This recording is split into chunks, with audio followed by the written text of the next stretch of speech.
আমরা গীতা পড়ার আগে একটা গীতা মাহাত্ম্যের শ্লোক পড়ব। সর্ব উপনিষদ গাব দগ্ধা গোপাল নন্দন পার্থবৎস সুধীর ভক্তা দুগ্ধম গীতামৃতম মহৎ। এই গীতোপনিষদ ভগবদ গীতা সমস্ত উপনিষদের সারথিসার। সমস্ত বেদ পুরাণ উপনিষদকে একটা গাভীর সঙ্গে তুলনা করা হয়েছে। সেই বেদরূপী গাভীকে দহন করেছেন ভগবান কৃষ্ণ, বৎসরূপে ভূমিকা গ্রহণ করেছেন পার্থ অর্জুন, আর সেই দুগ্ধস্বরূপ এই ভগবদ্গীতার জ্ঞান জ্ঞানগুণী শুদ্ধ ভক্ত ভাগ্যবান ভাগ্যবতী ব্যক্তিরাই গ্রহণ করতে পারেন। আসুন আমরা প্রথম অধ্যায় শুরু করি। প্রথম অধ্যায় বিষাদ যোগ। গতকালকে আমরা আলোচনা করেছি ভগবদ্গীতা ভগবানের মুখনিঃসৃত বাণী শুরু হয়েছে দ্বিতীয় অধ্যায় থেকে। প্রথম অধ্যায় হচ্ছে ভগবদ্গীতা জ্ঞানের প্রস্তুতি, কোন পরিস্থিতিতে অর্জুন ভগবদ্গীতার জ্ঞান শোনার জন্য তৈরি হলেন সে বিষয়ে আমরা আলোচনা করব। প্রথম অধ্যায়ে রয়েছে 46টি শ্লোক। প্রথম অধ্যায় বিষাদ যোগ। প্রথম শ্লোক, ধৃতরাষ্ট্র উবাচ ধর্মক্ষেত্রে কুরুক্ষেত্রে সমবেতাভ্যুৎসব মামকঃ পাণ্ডবশ্চৈব কিমকুর্বত সঞ্জয়। এই শ্লোকের গীতার জ্ঞান প্রভুপাদ লিখেছেন, ধর্মক্ষেত্রে কুরুক্ষেত্রে হইয়া একত্র যুদ্ধকামী মম পুত্র পাণ্ডব সর্বত্র কি করিল তারপর কহত সঞ্জয় ধৃতরাষ্ট্র জিজ্ঞাসয়ে সন্নিগ্ধ হৃদয়। শিল প্রভুপাদ এর পয়ার অনুবাদ করার পরেও গদ্য অনুবাদ করেছেন এবং এর উপরে তিনি তাৎপর্য বা টিকা লিখেছেন। এই শ্লোকের অনুবাদ গদ্য ভাষায়। ধৃতরাষ্ট্র জিজ্ঞাসা করলেন, হে সঞ্জয়, কুরুক্ষেত্রে যুদ্ধ করার মানসে সমবেত হয়ে আমার পুত্র এবং পাণ্ডুর পুত্রেরা কি করল? এই শ্লোকের তাৎপর্যে ছিল প্রভুপাদ তিনি বর্ণনা করছেন, ভগবদ্গীতা হচ্ছে বহুজন পঠিত ভগবত তত্ত্ববিজ্ঞান, যার মর্ম গীতা মাহাত্ম্যে বর্ণিত হয়েছে। সেখানে বলা হয়েছে গীতা পাঠ করতে হয় ভগবত তত্ত্বদর্শী কৃষ্ণ ভক্তের তত্ত্বাবধানে, ব্যক্তিগত দৃষ্টিভঙ্গির পরিপ্রেক্ষিতে গীতার বিশ্লেষণ করা উচিত নয়।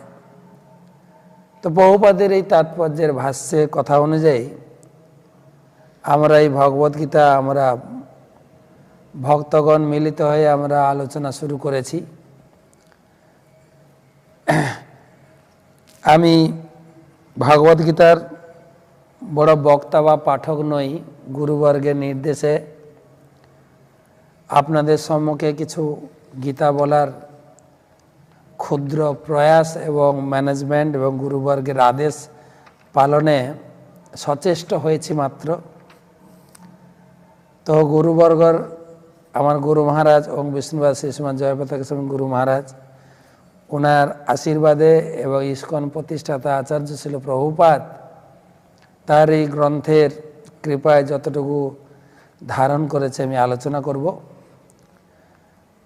তো প্রভুপাদ এই শ্লোকের তাৎপর্যে লিখেছেন, কুরুক্ষেত্রে ধর্মক্ষেত্রে কুরুক্ষেত্রে যে দুই সেনা কৌরব এবং পাণ্ডুর পুত্ররা সমবেত হয়েছে। তো ভগবদ্গীতায় ধৃতরাষ্ট্রের এই একটা প্রশ্ন, ধৃতরাষ্ট্রের তিনি ঘরে বসে যুদ্ধ দেখছেন। আপনারা তাৎপর্য পড়েছেন, প্রভুপাদ লিখেছেন তাৎপর্যে যে ধৃতরাষ্ট্র জন্ম থেকে অন্ধ ছিলেন শিল ব্যাসদেব এসেছিলেন তাকে দৃষ্টি প্রদান করার জন্য, কিন্তু ধৃতরাষ্ট্র বললেন আমি এই যুদ্ধক্ষেত্রের মর্মান্তিক পুত্র হত্যা আমি দর্শন করতে পারবো না। তাই তিনি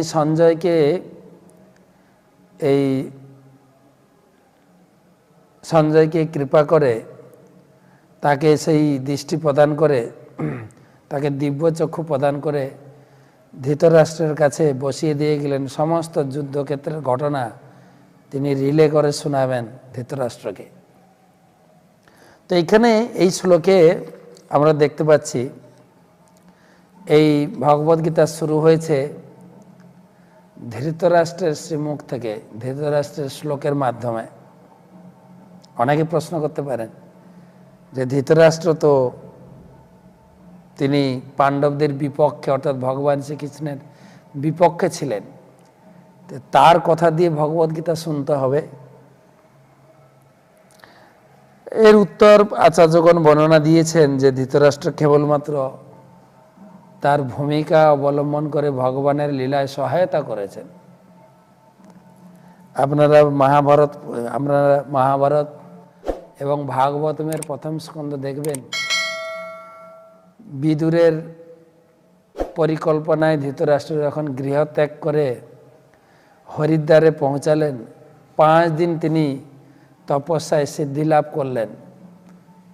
তো ধৃতরাষ্ট্রকে অসুর ছিলেন না ভক্ত ছিলেন, যিনি 5 দিনে তিনি তপস্যায় সম্পূর্ণ সিদ্ধি লাভ করেছিলেন। আমরা তো 5 দিন নয়, 5 মাস নয়, 5 বছর, 50 বছর কেটে যাচ্ছে, 5 জন্ম বা কত জন্ম যেতে পারে। ধৃতরাষ্ট্র সিদ্ধি লাভ করেছিলেন। ধৃতরাষ্ট্র একটা ভূমিকা, ভগবান লীলার সহায়তা করেছেন। আরেকটা ধৃতরাষ্ট্রের আরেকটা যোগ্যতা হচ্ছে তিনি ভগবানের এই লীলা যুদ্ধক্ষেত্র শোনার আগ্রহী ছিলেন। শাস্ত্রে বলা হয়েছে যে ধর্ম সনুষ্ঠিত পুংসাম বিশ্বক সেন কথা সুজ ন উৎপাদয়েত যদি রতিং সময় বহি কেবল।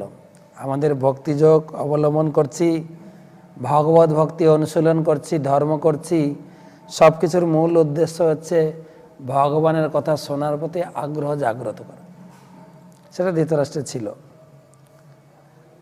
তো ধৃতরাষ্ট্র তিনি প্রশ্ন করেছেন সঞ্জয়কে, যুদ্ধ হচ্ছে কুরুক্ষেত্রে, আর ধৃতরাষ্ট্র বসে আছেন হস্তিনাপুর, বর্তমান দিল্লি শহরে, রাজধানীতে, প্রায় 150 কিলোমিটার দূর। তো যুদ্ধক্ষেত্রে সমস্ত ঘটনা সঞ্জয় ব্যাসদেবের কৃপায় সমস্ত ঘটনা ঘরে বসে সমস্ত কিছু যুদ্ধ তিনি দেখছেন, আর সমস্ত যুদ্ধের যে রিপোর্ট, যুদ্ধের ঘটনা সবিস্তারে বর্ণনা করছেন। এখানে আচার্যগণ ব্যাখ্যা করেছেন, গীতার শ্লোকের প্রথম ওয়ার্ড হচ্ছে ধর্মক্ষেত্রে। গতকালকে আমি আলোচনা করেছিলাম, গীতার এটা ইঙ্গিত, আপনি ধর্ম করতে চান, ধর্মের বই পড়ুন, আর সেই জন্য ধর্মক্ষেত্রে বলা হয়েছে। আর ধৃতরাষ্ট্রের এই প্রশ্ন, এর গুড়া তাৎপর্য রয়েছে, কিন্তু প্রশ্নটা ভালো করে বুঝতে হবে। এই একটা প্রশ্নের উপরে পুরো ভগবদ্গীতার উত্তর প্রস্তুত করেছেন সঞ্জয়। তাই এই উত্তর তিনি দেবেন শেষে, মাঝখানে বিস্তারিত উত্তরের প্রস্তুতি এবং উত্তরের বিস্তারিত বর্ণনা শেষে হবে কনক্লুশন। ধৃতরাষ্ট্র জানতে চেয়েছিলেন আমার পুত্র এবং পাণ্ডুর পুত্ররা জয়ী হবে তো। তো সঞ্জয় শেষ শ্লোকে উত্তর দেবেন, যত্র যোগেশ্বর কৃষ্ণ যত্র পার্থ ধনুর্ধর তত্র স বিজয়োদ্ভূতি ধ্রুবানীতি মতির্মম। যেখানে ভগবান কৃষ্ণ রয়েছেন, যোগেশ্বর কৃষ্ণ, যেখানে ধনুর্ধর পার্থ রয়েছেন, জয় সেই দিকেই হবে, আপনার জয় হবে না। কিন্তু সে কথা তিনি শেষে বলবেন। তো এখানে ধৃতরাষ্ট্রের মনে আশঙ্কা জেগেছে তার প্রশ্নের মাধ্যমে এই আশঙ্কাটা প্রকাশ পায়। তিনি প্রশ্ন করেছেন, যুদ্ধ করার মানসে আমার পুত্র পাণ্ডুর পুত্ররা কি করল? অর্থাৎ ধৃতরাষ্ট্র যুদ্ধক্ষেত্রের রেজাল্ট জানতে চাইছে না। যেরকম আমরা যদি খেলার রেজাল্ট জানতে চাই, আমরা লোককে জিজ্ঞাসা করি যে আজকে খেলাতে কে কত রান করেছে। ধৃতরাষ্ট্র এরকম জিজ্ঞাসা করতে পারতেন যে কোন পক্ষ কত দূর যুদ্ধ করে জয়ী লাভ করেছে, সে কথা কিন্তু জিজ্ঞাসা করেননি। তিনি জিজ্ঞাসা করছেন আমার পুত্র পাণ্ডুর পুত্ররা যুদ্ধক্ষেত্রে গিয়ে কি করলো। তার মানে এর ভিতরে একটা সন্দেহ কাজ করছে যে প্রভুপাদ তাৎপর্যে লিখেছেন, এই শ্লোকে ধর্মক্ষেত্র শব্দটি খুবই তাৎপর্যপূর্ণ। কারণ কুরুক্ষেত্রের যুদ্ধক্ষেত্রে ভগবান কৃষ্ণ অর্জুন তথা পাণ্ডবদের পক্ষ ছিলেন। দুর্যোধনাদি কৌরবদের পিতা তার পুত্রদের বিজয় সম্ভাবনা সম্বন্ধে সন্দিগ্ধ হয়ে পড়েছিলেন। এই কারণ হচ্ছে তিনি জানতেন আমি যেরকম ধর্মান্ধ, আমার পুত্ররাও ধর্মান্ধ। কিন্তু যুদ্ধ তো হচ্ছে কুরুক্ষেত্র, পবিত্র ভূমি। অনেক সময় পবিত্র ভূমিতে গিয়ে মানুষ ধর্ম করতে শুরু করেন। ধর্মে পবিত্র ভূমির প্রভাবে তার শরীরে বা তার হৃদয়ে ধর্মের ভাব ফুটে ওঠে। যেরকম আমরা দেখি আমাদের দেশে বহু ব্যক্তি তারা ইয়াং বয়সে ততটা ধর্মকর্মের প্রতি মতি থাকে না, কিন্তু যখন তীর্থ করতে যায় বৃদ্ধ বয়সে, তীর্থ করতে গিয়ে তারা ধর্ম গ্রহণ করেন বা দীক্ষা গ্রহণ করেও চলে আসেন। তো এটাই ছিল ধৃতরাষ্ট্রের সন্দেহ, আমার পুত্র আমার মতোই ধর্মান্ধ, কিন্তু যেহেতু কুরুক্ষেত্র ধর্মভূমিতে যুদ্ধ হচ্ছে, এখন দুর্যোধনের চেতনা যদি চেঞ্জ হয়ে যায়, সে যদি ওখানে গিয়ে ধর্মের প্রভাবে প্রভাবিত হয়ে যদি বলে ভাই অর্জুন আমাদের ভাই ভাই যুদ্ধ করে কী লাভ, তাই যুদ্ধক্ষেত্রের এই ভূমিতে বসে আমরা একটা মীমাংসা করে নিতে পারি যে আমাদের রাজ্যটা 50-50 ভাগ করে নিতে পারি। এই ধরনের একটা চেতনা ধর্মের প্রভাবে দুর্যোধনের উপরে বর্তাতে পারে। তাই ধৃতরাষ্ট্র জিজ্ঞাসা করছেন যে দুর্যোধন কি ঠিক আছে, যুদ্ধ কি শুরু হয়েছে, নাকি দুই পক্ষ বসে সমঝোতা করে তারা পিকনিক করছে। সেই জন্য জিজ্ঞাসা করেছেন যে আমার পুত্র এবং পাণ্ডুর পুত্র কি করলো, তারা কি যুদ্ধ শুরু করেছে না বসে পিকনিক করছে, এটাই প্রশ্ন ছিল। আর প্রভুপাদ আরেকটা জিনিস তুলে ধরেছেন, আমার পুত্র পাণ্ডুর পুত্র, এখানেও ধৃতরাষ্ট্রের মনে একটা ভেদভাব ফুটে উঠেছে। উভয় পক্ষ তো পাণ্ডব পক্ষ, উভয় পক্ষ তো কৌরব পক্ষ, কিন্তু এখানে বলেছেন আমার পুত্র আর পাণ্ডব। কেননা তিনি চাইছিলেন যে আমার পুত্ররাই জীবিত থেকে তারা রাজ্য ভোগ করুক। আর একটা ঘটনা এখানে তুলে ধরেছেন প্রভুপাদ তাৎপর্যে, ধর্মক্ষেত্রে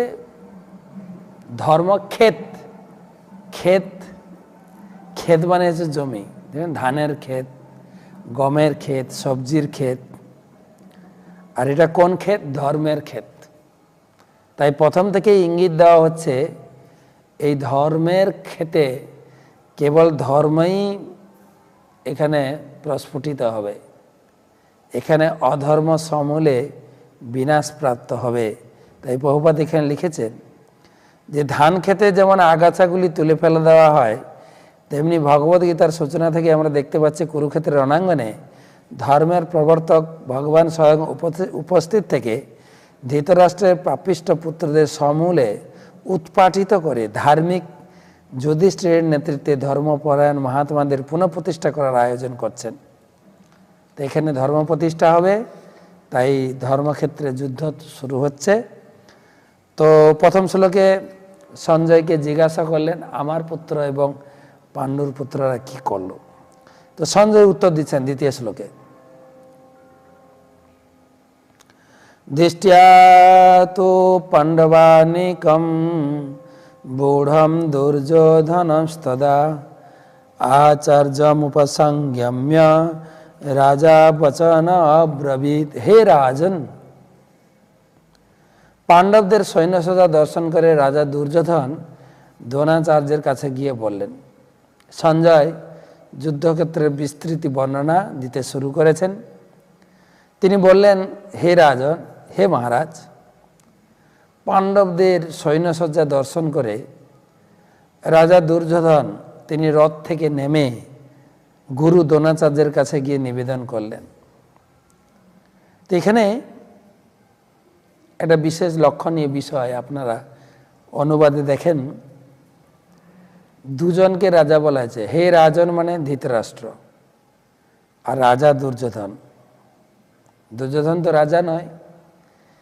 আপনারা ইস্কনের এই গীতা পড়ছেন, কেউ যদি আপনাদেরকে প্রশ্ন করে রাজা দুজন কি করে হয়, দুর্যোধন রাজকুমার হতে পারে, তিনি তো রাজা হননি। তার মানে অনুবাদে ভুল রয়েছে যে দুজনকে কেন রাজা বলা হয়েছে। অনুবাদে এখানে বর্ণনাটা হচ্ছে এইরকম, যেহেতু ধৃতরাষ্ট্র জানতে যে ধৃতরাষ্ট্র মনে মনে ইচ্ছা পোষণ করেছিলেন আমার ছেলে রাজা হবে, তাই সঞ্জয় তাকে উৎসাহমূলক বাক্যের দ্বারা এটা উৎসাহিত করেছেন যে তোমার ছেলে রাজা দুর্যোধন, তাহলে তিনি অত্যন্ত উৎসাহিত হবেন। যেরকম ধরুন আপনার ছেলে পড়াশোনা ভালো করে না, খুব বদমাস, সব কাজে অকর্মণ্য, কেউ যদি আপনার সামনে আপনার ছেলে আপনাকে বলে আপনার অকর্মণ্য ছেলেটা কোথায়, আপনি নিশ্চয়ই উৎসাহিত হবেন না। আপনাকে যদি বলা হয় যে আপনার ওই ছেলেটা খুব ভালো ছেলে, পড়াশোনা একটু পারে না, ছেলেটির স্বভাব চরিত্র খুব ভালো, তো আপনার সেই সুন্দর ছেলেটি কোথায়, নিশ্চয়ই আপনি উৎসাহিত হবেন। সেই উৎসাহ দেওয়ার জন্য সঞ্জয় এটা বলেছেন যে রাজা দুর্যোধন দ্রোণাচার্যের কাছে গিয়ে বললেন। দ্রোণাচার্যের এই যে চতুর রাজনীতিবিদ প্রভুপাদ তুলে ধরেছেন যে রথ থেকে নেমে গুরুদেবের কাছে গিয়ে হাত জোড় করে মাথা ঝুঁকিয়ে প্রণত হয়ে তিনি বলছেন, শ্লোক নম্বর ৩, পশ্যইতাং পাণ্ডুপুত্রাণাম আচার্য মহতি চমুম বুঢ়াম দ্রুপদ পুত্রেণ তব শিষ্যেন ধীমতা। হে আচার্য, হে গুরুদেব, পাণ্ডবদের মহান সৈন্যবল দর্শন করুন, যা আপনার অত্যন্ত বুদ্ধিমান শিষ্য দ্রুপদের পুত্র অত্যন্ত দক্ষতার সঙ্গে বুহের আকারে রচনা করেছেন। তো প্রথমে গিয়ে গুরুদেবের কাছে বলছেন, হে গুরুদেব, আপনি দেখুন পাণ্ডব পক্ষের সৈন্যের ক্ষমতা। এটাই উচিত, যখনই আমরা কারোর সঙ্গে লড়তে যাব অপর পক্ষের শক্তিটাও তুলনা করা দরকার। ধরুন আপনি কোর্টে কারোর সঙ্গে কেসে লড়বেন, আগে বিচার করবেন যে ওর সঙ্গে আমি লড়তে পারবো তো, আমার লোকবল আছে কি না, আমার অর্থবল আছে কি না, আমার বুদ্ধিবল আছে কি না। তো সেইভাবে দুর্যোধন গুরুদেবের সঙ্গে আলোচনা করছেন, আপনি দেখুন আপনার বুদ্ধিমান শিষ্য এবং দ্রুপদের পুত্র অত্যন্ত দক্ষতার সঙ্গে এই পাণ্ডবদের সৈন্যকে সুন্দর করে সাজিয়েছেন। এখানে দুর্যোধনের আরেকটা কূটনীতি ফুটে উঠেছে। আপনারা অনুবাদে আরেকবার দেখেন, পাণ্ডবদের মহান সৈন্যবল দর্শন, যা আপনার অত্যন্ত বুদ্ধিমান শিষ্য আর দ্রুপদের পুত্র, একই ব্যক্তি কিন্তু, যার নাম হচ্ছে ধৃষ্টদ্যুম্ন। নাম বললেই যথেষ্ট ছিল, কিন্তু নাম বলেননি। আপনার বুদ্ধিমান শিষ্য তব শিষ্য না ধীমতা, আপনার ধীমতা শিষ্য বুদ্ধিমান শিষ্য, আর দ্রুপদ পুত্রেন, তিনি হচ্ছেন দ্রুপদ পুত্র। তো প্রভুপাদ এর রহস্য উদ্ঘাটন করেছেন তাৎপর্যে। তিনি বলছেন এই দ্রুপদের সঙ্গে এই দ্রোণাচার্যের একটা ছোটবেলা থেকে বন্ধুত্ব এবং মনোমালিন্য ছিল। দ্রোণ এবং দ্রুপদ, প্রভুপাদ যেটা লিখেছেন সেটা আমি তুলে ধরছি আপনাদের সামনে। দ্রোণ এবং দ্রুপদ ছোটবেলায় একই গুরুকুলে পড়াশোনা করতেন। দ্রোণ ছিলেন ঋষিপুত্র, দ্রুপদ ছিলেন রাজপুত্র, রাজকুমার। তাই গুরুকুল জীবনটা অত্যন্ত কঠিন, তপস্যার জীবন, যেটা দ্রোণের পক্ষে সম্ভব ছিল কিন্তু দ্রুপদের পক্ষে অনেকটাই অসম্ভব ছিল। একজন রাজপুত্রের পক্ষে গুরুকুল জীবন অত্যন্ত কঠিন এবং অত্যন্ত তপস্যাময় জীবন। তো সেই সূত্রে দ্রোণ সেই দ্রুপদকে গুরুকুল জীবনে অনেক সহায়তা করেছে ক্লাসমেট, বন্ধু হিসাবে। এবং তার কৃতজ্ঞতা স্বরূপ দ্রোণ মাঝে মাঝে বলতেন, দেখো বন্ধু, আমি তো পরবর্তীকালে রাজা হব, তুমি যেভাবে আমার উপকার করলে, যেভাবে আমাকে সাহায্য করলে গুরুকুল আশ্রমে, আমি তোমার ঋণ স্বরূপ আমি যখন রাজা হব আমার রাজ্যের 50% তোমাকে আমি দিয়ে দেব। স্কুল জীবনে, কলেজ জীবনে আমরা বন্ধু বান্ধবের সঙ্গে এই ধরনের অনেক কথাই আমরা আলোচনা করি, কিন্তু যখনই আমরা কলেজ ছেড়ে, ইউনিভার্সিটি ছেড়ে যখন আমরা চাকরি পাই, যে যার জীবনে ফিরে যাই, তখন এই কথাগুলো আর মনে থাকে না। ঠিক সেভাবেই দ্রোণের বা দ্রুপদের ক্ষেত্রে তাই ঘটেছিল। দ্রুপদ পরবর্তীকালে রাজা হয়েছেন, দ্রোণ কিন্তু মণিপুত্র হিসাবে সেই দারিদ্রতা জীবনে থেকে গেছেন। একদিন এত দারিদ্র পুত্র অশ্বত্থামা তাকে ভরণ পোষণের জন্য কিছুই ছিল না। তার মনে পড়লো, আমার বাল্য বন্ধু দ্রুপদ এখন রাজা হয়েছে, সে তো বলেছিল আমাকে তার রাজ্যের অর্ধাংশ প্রদান করবে। আমি তো ব্রাহ্মণ, আমার অর্ধাংশের প্রয়োজন নেই, আমি একটি গাভী চেয়ে নিয়ে আসবো তার কাছ থেকে, গাভীর দুধ দিয়ে আমার পুত্র সন্তানকে লালন পালন করব। এই আশা নিয়ে তিনি দ্রুপদ রাজ্যের রাজসভায় গিয়ে উপস্থিত হয়েছেন। দ্বারীর কাছে খবর পাঠিয়েছেন, দ্বারপাল গিয়ে রাজার কাছে নিবেদন করেছেন, আপনার বাল্যবধূ আপনার সঙ্গে মিলিত হতে চাচ্ছেন।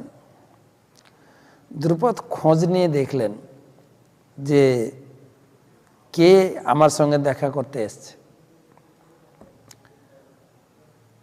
রাজার সঙ্গে বন্ধুত্ব কার হয়? দাঁড়ি খবর দিচ্ছেন আপনার বন্ধু, বাল্য বন্ধু এসে আপনার সঙ্গে দেখা করতে। রাজার সঙ্গে বন্ধু রাজার হয়। সেই খাতিরে তিনি বলে দিয়েছেন, এই ধরনের আমার কোনো বন্ধু ছিল না। কি কারণে সেটা হয়তো বর্ণনা নেই, হয়তো নিজের সম্মানের খাতিরে এই ধরনের একজন গরিব রুগ্ন ব্যক্তি কি করে আমার বন্ধু হতে পারে। তো দ্রোণ বিফল মনোরথ হয়ে ওখান থেকে ফেরত এলেন। ভাগ্যক্রমে, ভগবান কার ভাগ্যে কি রাখেন ঠিক নেই, ভাগ্যক্রমে তিনি সেই তখনকার দিনে সব থেকে বড় ইউনিভার্সিটি, সেখানকার তিনি চ্যান্সেলর হয়ে, ভাইস চ্যান্সেলর হয়ে গেলেন। আর সেই স্কুলেই, সেই ইউনিভার্সিটিতেই পড়তে গেলেন শতকৌরব পুত্র এবং পঞ্চপাণ্ডব। 105 ভাই পড়াশোনা করলেন। পড়াশোনা করার পরে যখন গুরুকুল জীবন সমাপ্ত, তখন 105 ভাই গিয়ে গুরুদেবের কাছে নিবেদন করলেন, হে গুরুদেব, আমাদের শিক্ষা সমাপ্ত, আমরা আমাদের গৃহে ফিরে যাব, কৃপা করে আপনি বলুন আপনার গুরু দক্ষিণা স্বরূপ আমরা আপনার জন্য কি করতে পারি, কি দিতে পারি। তখন দ্রোণাচার্য তিনি বললেন, হ্যাঁ, আমি তোমাদের কাছে দক্ষিণা চাই, তোমরা এখন যাও, কি বলে দ্রুপদ রাজকে যুদ্ধে পরাস্ত করে বন্দি করে নিয়ে আসো। এখানে আমি দেখবো তোমরা কতটা এই সামরিক শক্তি দক্ষতা অর্জন করেছ, সেই সঙ্গে আমার দক্ষিণাও আমি প্রাপ্ত হব। 105 ভাই কে যাবে? 100 ভাই বলে আগে যাবে, এদিকে 5 ভাই ভীম বলে আমি আগে যাব। ভীম তো সবসময় রেডি থাকে যাওয়ার জন্য, সবসময় এরকম বাহুতে হাত পেটছেন কখন দাদা ইশারা করবেন। কেননা ভীম চাইলেও তার রিমোট কন্ট্রোলার হচ্ছেন যুধিষ্ঠির মহারাজ। যুধিষ্ঠির মহারাজের নির্দেশ ছাড়া তিনি যেতে পারেন না। সবসময় রেডি থাকেন যুদ্ধে যাওয়ার জন্য। যখনই বড় ভাই যুধিষ্ঠির মহারাজ দিকে তাকান তখনই মুখটা নিচু হয়ে যান, পারমিশন নেই। তো যুধিষ্ঠির মহারাজ বললেন তোমরা 100 ভাই আগে যাও। তো তারা অত্যন্ত উৎসাহ সহকারে 100 ভাই গিয়ে যুদ্ধ ঘোষণা করলেন দ্রুপদ মহারাজের বিরুদ্ধে। কিন্তু দুর্ভাগ্যবশত দ্রুপদ মহারাজ সেই 100 ভাইকে পরাস্ত করে দিলেন। তারা পরাজিত হয়ে ফেরত এলেন। তখন ভীম চিন্তা করলেন নিশ্চয়ই আমার পালা আসবে, আমি যাব যুদ্ধ করতে। কিন্তু যুধিষ্ঠির মহারাজ বললেন অর্জুন তুমি যাও, তুমি একাই যথেষ্ট। এই দ্রুপদ মহারাজকে বন্দি করে এখানে নিয়ে এসে গুরু মহারাজের কাছে দক্ষিণা প্রদান করো। তো অর্জুন গিয়ে পরাস্ত করে সেই দ্রুপদ রাজকে বন্দি করে গুরু মহারাজ চরণে ফেলে দিলেন। গুরু মহারাজ এই হচ্ছে আপনার গুরু দক্ষিণা। শিক্ষক গুরু দ্রোণাচার্য তিনি উঠে বন্ধন খুলে দিলেন, দিয়ে বললেন বন্ধু তোমার কি সেই মনে পড়ে তোমার সেই গুরুকুল জীবনের প্রতিশ্রুতি? তুমি না বলেছিলে তোমার রাজ্যের অর্ধাংশ আমি প্রদান করব? তাই তোমার সেই প্রতিশ্রুতি অনুযায়ী নদীর এপারের রাজ্যটা আমি নিলাম, নদীর ওপারের 50% তোমার দখলে থাকলো, 50-50 ভাগ হয়ে গেল। তো দ্রুপদরাজকে ছেড়ে দেওয়া হলো। কিন্তু দ্রুপদরাজ অত্যন্ত অপমানিত বোধ করে তিনি আর রাজ্যে ফিরলেন না। তিনি তপস্যায় বসলেন। তপস্যায় কোন ঠাকুরকে তপস্যা করলে তাড়াতাড়ি সন্তুষ্ট হন? শিব ঠাকুর। শিব ঠাকুরকে তপস্যায় সন্তুষ্ট করে শিব এসে দর্শন দিলেন। বলছো তোমার কি চাই? আমি দ্রোণাচার্যের মৃত্যু চাই। শিব ঠাকুর বললেন ঠিক আছে, তুমি বাড়ি গিয়ে একটা পুত্রেষ্টি যজ্ঞ করো। সেই পুত্রেষ্টি যজ্ঞেতে যে পুত্র জন্মগ্রহণ করবে, উৎপাদন হবে, সেই পুত্রই দ্রোণাচার্যের মৃত্যুর কারণ হবে। তো অনেক বড় কাহিনী। বাড়ি গিয়ে পুত্রেষ্টি যজ্ঞ করছেন, কিন্তু সেই যজ্ঞ থেকে 3 সন্তান উৎপন্ন হয়েছেন, পুত্র, কন্যা এবং শিখণ্ডী। এখন প্রশ্ন আছে পুত্রেষ্টি যজ্ঞতে কন্যা কোথা থেকে এলেন? এর আবার কাহিনী রয়েছে যে যখনই পুত্রেষ্টি যজ্ঞতে আহুতি প্রদান করবেন ব্রাহ্মণগণ, যাজ্ঞিক ব্রাহ্মণগণ, তখন দ্রুপদ রাজা মাথায় একটা বুদ্ধি এলো যে এই যে গুরুদেব দ্রোণাচার্যের তার একটা খতরনাক শিষ্য আছে, তার যে শৌর্য বীর্য আমি দেখেছি, আমার মতো ব্যক্তিকে সে পরাস্ত করে বন্দি করেছিল। তো সেই অর্জুন থাকলে এই দ্রোণাচার্যকে বধ করা অনেকটাই কঠিন হয়ে যাবে। তাই অর্জুনকে আমার দলে গ্রহণ করতে হবে। তাই ইয়াং ছেলে, তাকে আমার দলে আনার জন্য তার জন্য আমি একটা কন্যা সন্তান চাই। তাই যাজ্ঞিক ব্রাহ্মণদের কানে গিয়ে বলেন পুত্রের সাথে সাথে আমি একটা কন্যা সন্তানও চাই। তাই সেই যজ্ঞ থেকে পুত্র ধৃষ্টদ্যুম্ন এবং কন্যা যাজ্ঞসেনী দ্রৌপদী উৎপন্ন হয়েছিলেন। সেই ধৃষ্টদ্যুম্ন উৎপন্ন হয়েছেন কিসের জন্য? না দ্রোণাচার্যকে বধ করার জন্য। কিন্তু দ্রুপদ মহারাজ সেই পুত্রকে নিয়ে সেই ইউনিভার্সিটিতে গিয়ে হাজির হয়েছেন, যেটা তখনকার দিনে স্বনামধন্য ইউনিভার্সিটি দ্রোণাচার্যের। সেখানে গিয়ে তিনি নিবেদন করেছেন যে আমার এই পুত্র, তাকে আপনি অস্ত্র শিক্ষা প্রদান করে তাকে শিক্ষিত করে তুলুন। আর দ্রোণাচার্য তাকে গ্রহণ করেছেন, অ্যাডমিশন নিয়েছেন, তাকে শিখিয়েছেন। আর সেটাই হচ্ছে দ্রোণাচার্যের বড় ভুল, যেখানে আজকে শিষ্য দুর্যোধন সেই ভুলটা ধরিয়েছেন। প্রভুপাদ বলেছেন দ্রোণাচার্যের কোনো ভুল ছিল না। দ্রোণাচার্য ছিলেন ব্রাহ্মণ, তিনি ছিলেন উদার ব্যক্তি। তিনি জানতেন আমার কর্তব্য হচ্ছে শিক্ষা প্রদান করা। যদি আমাকে মৃত্যু হতে হবে একদিন, সে ধৃষ্টদ্যুম্নের হাতে মৃত্যু হতে পারে অথবা যে কোনো কারণে মৃত্যু হবে, কিন্তু আমি যে শিক্ষকতা হিসাবে আমার জ্ঞানটা বিতরণ করা দরকার। তাই তিনি উদার চিত্তে ধৃষ্টদ্যুম্নকে শিখিয়েছেন। কিন্তু দুর্যোধন সেই ভুলটা ধরেছেন। আপনি না ওকে সব থেকে বুদ্ধিমান শিষ্য করেছিলেন, দেখুন আজকে সে আপনার বিরুদ্ধে রুখে দাঁড়িয়েছে। আপনি জানতেন না আমি আপনার কত অনুগত শিষ্য?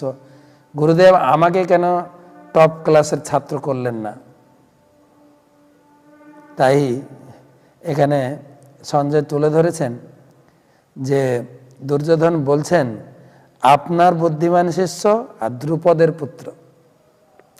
দ্রুপদের পুত্র বলার মাধ্যমে গুরুদেব যেন একটু ক্ষিপ্ত হন, যে উঠে পড়ে লাগবে দ্রুপদ আমার শত্রু। সেই ক্ষিপ্ত ভাব, ক্রোধ ভাবটা এলে যুদ্ধ করবেন গুরুদেব। সেইভাবে তিনি আরও বলেছেন 4 এবং 6 শ্লোকে, 4 থেকে 6, অত্র সুরা মহেশা ভীমার্জুন সমাযুধি যুযুধান বিরাটশ্চ দ্রুপদশ্চ মহারথ ধৃষ্টকেতু চকিতান কাশীরাজশ্চ বীর্যবান পুরোজিত কুন্তি ভোজশ্চ শৈবশ্চ নরপুঙ্গবঃ যুদ্ধামনুশ্চ বিক্রান্ত উত্তমৌজাশ্চ বীর্যবান সৌভদ্র দ্রৌপদেয়াশ্চ সর্ব এব মহারথাঃ। প্রভুপাদ অনুবাদ লিখেছেন, সেই সমস্ত সেনাদের মধ্যে অনেকে ভীম অর্জুনের মতো বীর ধনুধারী রয়েছেন, যুযুধান বিরাট দ্রুপদের মতো মহাযোদ্ধা রয়েছেন। সেখানে ধৃষ্টকেতু চেকিতান কাশীরাজ পুরোজিত কুন্তিভোজ এবং শৈবের মতো অত্যন্ত বলবান যোদ্ধারাও রয়েছেন। সেখানে রয়েছেন অত্যন্ত বলবান যুদ্ধামন্যু, প্রবল পরাক্রমশালী উত্তমৌজা, সুভদ্রার পুত্র এবং দ্রৌপদীর পুত্রগণ।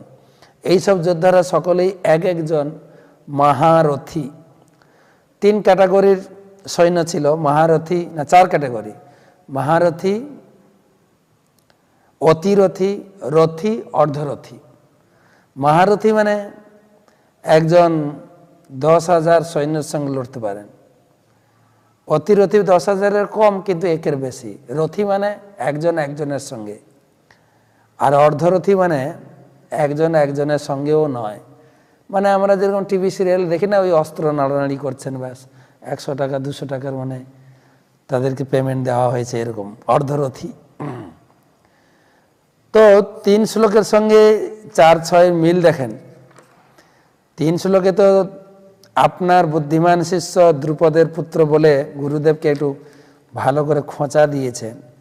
শুধু তাই নয়, গুরুদেব আপনি আরও ভীম অর্জুনকেও সব থেকে শ্রেষ্ঠ ছাত্র বলে ভাবতেন। দেখুন তারা আপনার বিরুদ্ধে রুখে দাঁড়িয়েছে। শুধু ধৃষ্টদ্যুম্ন নয়, ভীম অর্জুন এরাও আপনার বিপক্ষে দাঁড়িয়েছেন। কি বুদ্ধি আপনার! আপনি জানতেন না? দেখুন আমি কত অনুগত, আপনার চরণে এসে নিবেদন করে দাঁড়িয়ে আছি, আর ওরা আপনার বিপক্ষে দাঁড়িয়েছে। কে শ্রেষ্ঠ, কে ভালো শিষ্য দেখুন। আর কে আছেন? সৈন্য দিয়েছেন ধৃষ্টকেতু, চেকিতান, কাশীরাজ, পুরুজিৎ, কুন্তিভোজ, শৈব, যুদ্ধামনু, উত্তমৌজা, সুভদ্রার পুত্র। সুভদ্রার পুত্র মানে অভিমন্যু। কিন্তু দ্রৌপদীর পুত্রগণ, দ্রৌপদীর 5 পুত্র, এরা সকলেই ছিল মহারথী। এখন প্রশ্ন হচ্ছে, দুর্যোধনের সামনে অন্য পক্ষের সৈন্যের গুণকীর্তন করা আছে। তারা সকলেই মহারথী, তারা সুন্দর করে যুদ্ধ রচনা করেছেন। তো দুর্যোধনের কি প্রতিক্রিয়া হবে একটু উদাহরণ দিয়ে বোঝাই আপনাদের। ধরুন আপনার বাড়িতে আপনার ছেলে মেয়েদেরকে ডেকে বুঝাচ্ছেন, দেখো তো এই পাশের বাড়ির ছেলে মেয়েরা কত সুন্দর, কত সুন্দর বাবা মার কথা শুনে, কত সুন্দর তারা বাবা মার অনুগত, পড়াশোনা কত সুন্দর মন দিয়েছে, খেলাধুলা কত ভালো করে, তারা কম্পিউটার ভালো শিখছে, তারা প্রচুর গুণ রয়েছে, তারা কত শান্ত, কত ধীর, কত সোবার। তো এবারে বলুন আপনার ছেলেমেয়েরা এইটা শুনে তাদের কি প্রতিক্রিয়া হবে? তাদের প্রতিক্রিয়া এটাকে ভালোভাবে নেবে না উল্টোভাবে নেবে? উল্টোভাবে নেবে। তারা বলবে তারা আমার বাবা মা শুধু পাশের বাড়ির ছেলে মেয়েদের গুণকীর্তন করে, আমরা বুঝি ভালো না, আমরা বুঝি ভালো পড়াশোনা করি না, আমরা বুঝি বাবা মার অনুগত নয়। এটাও উপলব্ধি করেছিলেন দুর্যোধন, তাই কথা ঘুরিয়েছেন। দেখেন, अस्माकंतो विशिष्टा जे तन्निबोध द्विजोत्तम नायका मम सैन्यस्य संज्ञार्थम तान बब्रीमिते। हे द्विजोत्तम, हे गुरुदेव, দ্বিজদের উত্তম, আমাদের পক্ষে যে সমস্ত বিশিষ্ট সেনাপতি সামরিক শক্তি পরিচালনার জন্য রয়েছেন, আপনার অবগতির জন্য আমি তাদের সম্বন্ধে বলছি। দুর্যোধন কথা ঘুরিয়েছেন, বলছে গুরুদেব ওদের কথা ছাড়ুন, এখন আমি আমাদের সৈন্যবল কে কে আছে আমি বলছি। দেখুন আমাদের দলেও কেউ কম নেই, কিন্তু এইরকম যদি বলেন বাবা মা, পাশের বাড়ির ছেলেমেয়েরা কত ভালো, তারা কত সুন্দর পড়াশোনা করে, তারা বাবা মার অনুগত, তারা শান্ত ধীর, সব দিকে তারা খুব ভালো। এইটা বলার পরে যদি বাবা মা বলে আরে ওদের কথা ছাড়ো, আমাদের বাড়ির ছেলে তোমরা কত ভালো, তোমরাও পড়াশোনা কম না,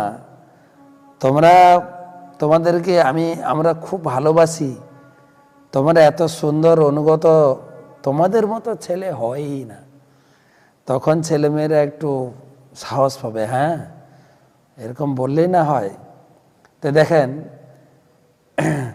দুর্যোধন কথা ঘুরিয়েছেন, আমাদের দলে কে আছে শুনুন, এখন ওদের কথা ছাড়ুন।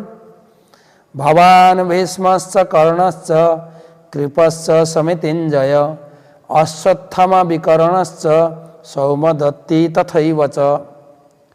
সেখানে রয়েছেন আপনার মতোই ব্যক্তিত্বশালী ভীষ্ম, কর্ণ, কৃপা, অশ্বত্থামা, বিকর্ণ, সৌমদত্তের পুত্র ভূরিশ্রবা, যারা সর্বদা সংগ্রামে বিজয়ী হয়ে থাকেন। আরে আমাদের দলে কে আছে কি বলবো, আপনি স্বয়ং আছেন। প্রথমে দ্রোণাচার্যকে সম্বোধন করে আপনার মতো ব্যক্তিত্বশালী। আর শুধু তো দ্রোণাচার্যকে কথা বললে হবে না, বাকিরা কম নয় তো। সেখানে আর কি আছেন? ভীষ্ম, কর্ণ, কৃপা, অশ্বত্থামা, বিকর্ণ, ভূরিশ্রবা, এরা কোথাও হেরে আসেন না, সবাই বিজয়ী। খুব সুন্দরভাবে ট্যাকেল দিয়েছেন, নাহলে গুরুদেব তো ক্ষিপ্ত হয়ে যেতেন যে শুধু খালি ওদের পক্ষের তুমি বর্ণনা দিচ্ছ, আমরা বুঝি কেউ না। তাই কথা ঘুরিয়ে দিয়েছেন। আপনি রয়েছেন আমাদের দলে, আমাদের কোনো পরাজয়ের কোনো সম্ভাবনাই নেই। আর ভীষ্মদেব আছেন, কর্ণ আছেন, কৃপা আছেন, অশ্বত্থামা, এদের সবার নাম বলতে হয়, শুধু দ্রোণাচার্য বললে হয় না। কিন্তু একটা ইন্টারেস্টিং জিনিস হচ্ছে, এটাও আপনাদের জানা দরকার, আমাদের দলে বিকর্ণ আছে। বিকর্ণ কিন্তু মহারথী নয়, বা এই যে দ্রোণাচার্য, ভীষ্ম, কর্ণ, কৃপা, অশ্বত্থামা এদের ক্যাটাগরিতে না।